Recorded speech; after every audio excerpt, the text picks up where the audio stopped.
Agricultural Show. It's day 2 and I'm joined now by Chief Minister Alfred Cannan. So thank you ever so much for joining us. It's a pleasure. At the NGFM Lounge this afternoon. What do you think about Yeah, no, fantastic. It's good, isn't it? Always nice, sun shining, lots of people about. Stand looks fantastic.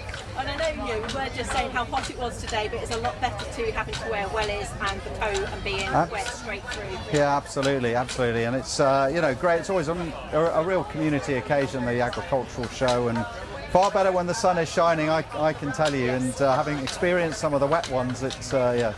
You use your wellie in a big puddle. Absolutely. Cars get stuck in the car park, which I remember one year anyway. But, well, I have got some more serious questions to ask you. Yeah. It's been a busy couple of weeks for yourself and the government with various announcements going out.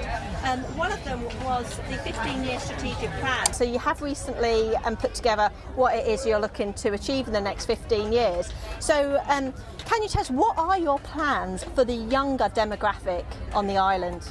Well, I mean, this setting out a 15-year strategy, I think, gives us a sense of purpose, a sense of direction. It provides clarity to the community about what the government is setting out to achieve. But obviously, a government is only a 5-year thing in terms of, you know, a general election cycle. So, and we've also got to ensure that we are concentrating on the here and now. But predominantly, you know, when we set out the island plan, this idea of vibrancy, creating vibrant towns and vibrancy across the island was very much targeted, I think, much towards the younger generation. I think for many of us growing up over the years, there's been this recognition that although there is plenty in some respects for the young to do. There's a lot of sporting activities, there's a lot of cultural activities.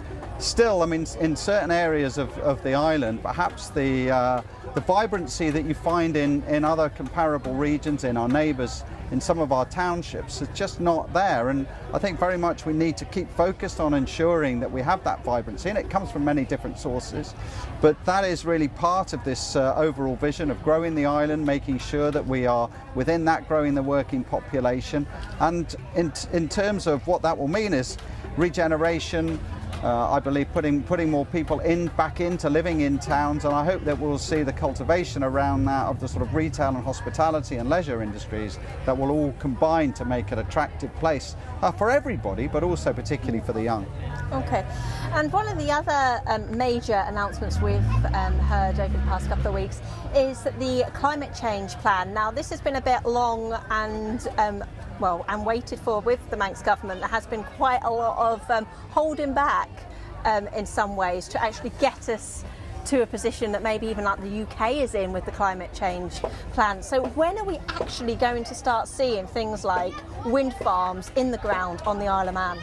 Yeah, I think I've recognised publicly that we are behind schedule here, and we really need to push forward. I think we are being ambitious now. We've as part of our both economic plans but also our climate change plans, said that we want 100% options for 100% renewable energy by 2030, that we want 20 megawatts of on-island renewable generation by 2026, and that we're going to, you know, crack on now and get on with putting in the new interconnector, and also maximising the opportunities that we have for offshore wind. So by 2026 we'll have 20 megawatts on island. We're waiting to determine how exactly that will be generated, whether that's wind or whether that's solar, but that commitment will be fulfilled. That's our clear policy target. Our clear policy target to get the interconnector in now by 2030 at the latest, up and running. And also a clear policy target now to maximise our opportunities offshore, and we'll provide further clarity of that in the coming months. Because we are talking about 3 years' time, 8 years' time for this to be done, so time is running out. Well, we've got to really, we're at a sort of 10-year point now. You know, we recognise that the power station's sort of natural life will start to come to an end in about 2032, 2034. We've got to get ahead of the game now. There are opportunities, you know, first of all we have to have that energy security, and we all recognise that's probably likely to come from a variety of sources into the future, but predominantly renewables. But also we can maximise some revenue opportunities as well, and we've really got to get on board now and push ahead so that we can get these opportunities maximised, get these wind turbines in, or get these solar panels or solar farms in, so that we can guarantee our future, future energy long past the lifetime of this government and beyond even the next government as well. And of course, we're not just talking about the actual renewable energy when we're talking about climate change. We're talking about electric vehicles and the infrastructure there. We're talking about companies being fully sustainable and the big sustainability plan for companies. So is there anything that's in place with the government to actually help private enterprises to actually put these in place? Well, we've already launched a Green Deal support scheme, which is helping people insulate their houses and upgrade the housing infrastructure, and we'll give them grants to be able to do that.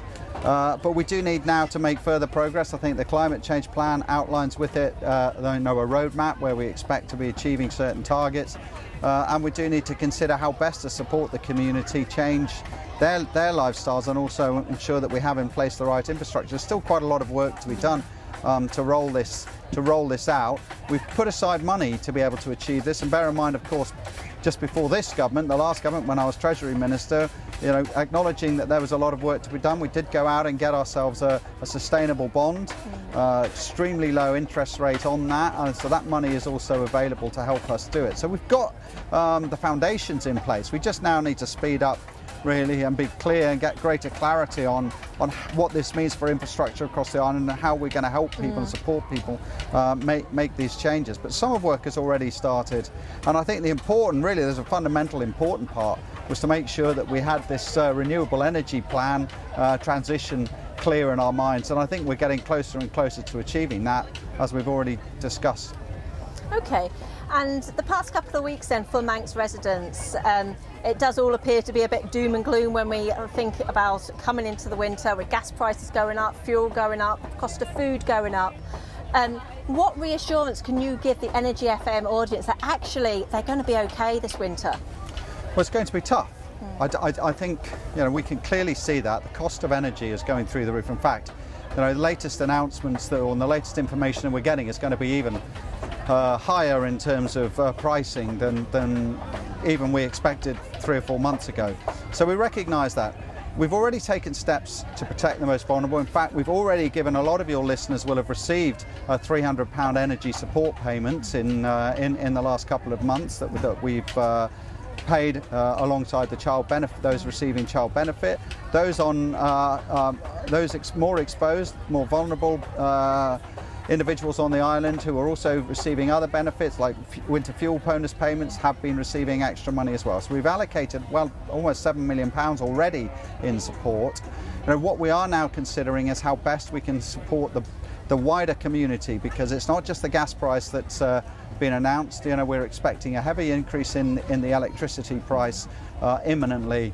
We're trying to get to grips with what the impact of that is, what the overall impact. It's not just about energy pricing, but the overall impact that we're currently seeing in food and other fuels, for example. I will get a clearer picture on that. What I can say is we'll be working to mitigate the impact as best we can, and we will be helping people get through the winter by giving the right advice. I hope setting the right economic framework for the island and providing support in the right areas. So we are working on it, and we are taking this very seriously, and we will be working to get the island through this difficult period.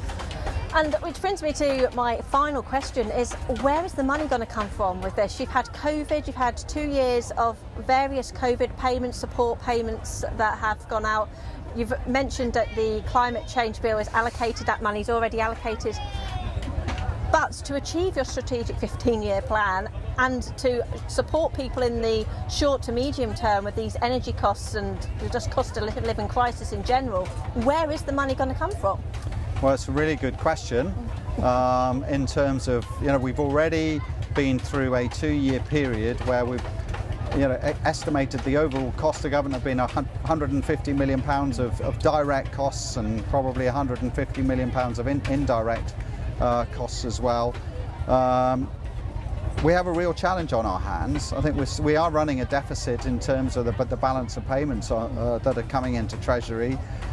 We do have reserves. Overall the economy continues to perform relatively well, and as I said, we did in advance go out and get quite substantial reserve base, if you like, before all the interest rates started to rise. But I think what the important thing is now is to ensure that we're focused on getting people through, but we will have to start at some point clawing back the money that we're about to expend, I believe, in terms of the support that we're going to need to bring to the island to ensure that we have a smoother transition through this very, very difficult period as possible. Okay, well, thank you for joining us That's this all right, afternoon. Kerry, Thank you for pleasure, being here, nice to see and you. have a great time at the Royal Manx Agricultural Show. Thank you very much. Thank you. Thank you.